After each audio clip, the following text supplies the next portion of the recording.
Okay, we're back. This is part 2 of the geometry packet. We thought we could pause that last video and that didn't happen. We accidentally cut it off. So this was the other problem I wanted to do with you guys. Again, it's still in that packet you're going to get tomorrow, which is Wednesday the 22nd. Today's the 21st. I'm just doing this in advance so you have something to work with when you get your packet tomorrow. By the way, all these videos that I've been doing are on my YouTube channel, and all you have to do is go to YouTube and search my name, search Kelly Anderson, and it's Kelly with an I, and you'll see some different videos come up, but one of them will obviously be me teaching. So all of those videos are on my channel that I've been doing ever since we've been doing distance learning. So anytime you want a refresher on anything that we've talked about, you can just go back and rewatch any of those. But this is a problem in the new packet. I'm going to get my cameraman to get where we can read it together. It says, again, this is, scan down to the page number. This is page 215 in the new packet, and it's under the Thursday 4/23 date. And it says, the side lengths and the perimeters of some regular polygons are shown in the table below. Which geometric figure is represented by the data on this table? They give you 4 options: rectangle, pentagon, hexagon, and octagon. Basically, this problem is saying that all of these measurements will pertain to a certain type of polygon, and that polygon is true for each one of these rows. Okay, so I have taken this problem and I've put it up on the whiteboard so we can work with it a little better. And one of the things that we need to go over is what is a polygon. A polygon, if you remember, is a 2-dimensional figure. It has straight sides. It has angles inside of it that meet at points called vertices. And it's a closed figure. It's not open. And an example of a polygon would be, for instance, a square, a triangle, a hexagon. This is a terrible hexagon, but anyway, you get the idea. Notice that all the sides are straight.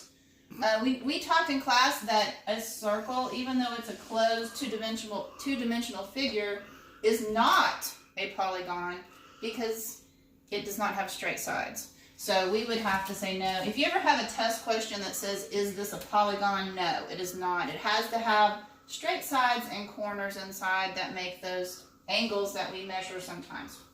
So the data in this chart is going to give us an idea of what type of polygon we're looking for here. And each set of data is going to come out to be the same polygon over and over. And Luke is here. Luke wanted to come on over here, Luke. He's combed his hair and everything. He wants to be in the video, and he was watching me draw this out on the board, and he read the problem. And what was something you noticed, Luke, about this data? I noticed that most of these it was a y equals x times something. Okay. He looked at it as an XY chart instead of what it is. And really, when he told me that, I agreed with him. I think this is very, very similar to what we did in class on Lone Star Learning, where we had an X and a Y, and we had to write the rule for that chart. And what did you decide the rule was, Luke? Do you want to write it? Sure. Okay. Here, use black because I think that'll show up. So just write the rule? Yeah, write the rule that you think would go with this chart. I have trouble handwriting, so I can't read it. Okay. You have to push hard. Wait. I'm a terrible writer, okay? It's okay. Okay, so he looked at this, and he said, if I wrote the rule for that, Mom, it'd be y equals x times 8. And he's absolutely right. If this were our x values, or these numbers, you notice that every single time it's a times 8 pattern. 3 times 8 is 24, 5 times 8 is 40, 6 times 8 is 48, 10 times 8 is 80, and 12 times 8 is 96. These two caught my eye the most. Yeah. So that popped out to him, and that is actually a great way to look at this problem. But let's just talk about it real quickly. I'm going to erase your rule, but it was a very good observation that you saw that. Okay, so what we know is that we're dealing with a polygon. We know that it's a regular polygon. The problem tells us regular. And what do you remember what regular and irregular polygons were, Luke? Can you remember? Not really. Okay. Regular meant that it looked kind of like a stop sign. That all the sides were the same. Oh. What? Same size and length. Same size and length. And that it would be perfectly symmetrical. Yeah. We wouldn't have anything jiggity-jaggedy that looked like this. Even though this is an octagon, right? It has 1, 2, 3, 4, 5, 6, 7, 8 sides. Is it a polygon?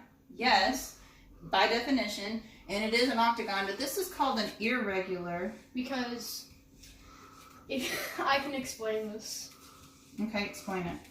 Well, if it's a regular polygon, it would have the same size. But this is not the same size, so it would be like 2 something. But these would be longer, right? These would be longer than all these and this. All right. It would. Every video, my daughter sneezes. Stop sneezing. So anyway, basically, we think that this is a times 8 pattern because we saw that. So every time we have a side length, we're multiplying times 8, and so that means this is an 8-sided regular polygon. And it would follow true that if the side length was 3 inches, and we had 8 of those side lengths, 8 times 3 is 24. That means we could draw, see if I can do this.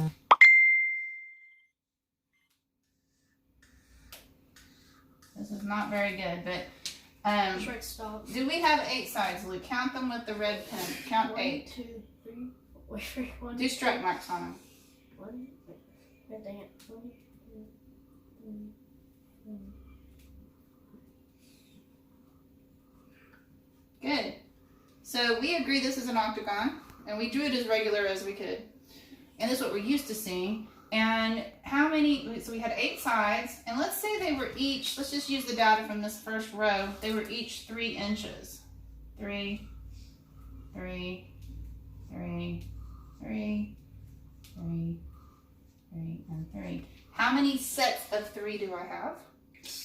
8. 8. Well, technically 7, I forgot that. Oh, I forgot one. Thank you for seeing that. I have 8 sets of 3, if you want to think of it that way, of 3 inches each. And 8 times 3 equals 24, which is the answer here.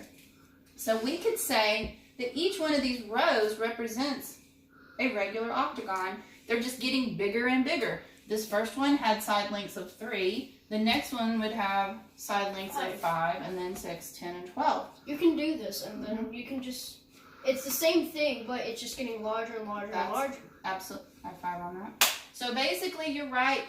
We are just getting bigger, but every single time we are getting an octagon. And one of the things I thought was cool was that Luke saw this pattern. If this was X and Y, he said, well, Y equals X times 8. And that times 8 rule tells you it's an octagon. I'm surprised we knew. And just in case anyone forgot, you talk about what this thing is? Oh yeah, this is us using a dot instead of a traditional multiplication symbol. Sorry. We're sorry. Got a phone going off. Because if we use the traditional X here to show multiplication, then that would confuse us because we're using the variable X. So we don't want to do that. When we're using X and Y, we want to use just a regular dot. Okay, don't forget packets go out tomorrow, so you need to take your old packet in tomorrow at the intermediate school and drop it off in the bucket, and then pick up your new packet from the filing cabinet. That's tomorrow, Wednesday the 22nd. Also, again, all my videos are on YouTube, my YouTube channel. Just look up Kelly Anderson on YouTube with an I. And you should be able to see it pretty quickly. There's not that many videos that come up with that name. I will try to do another video this week and look for some other problems that might cause you some trouble This packet, by the way, just one more thing. This packet that you're going to get tomorrow, the math looks really, really thick. Do not let that scare you.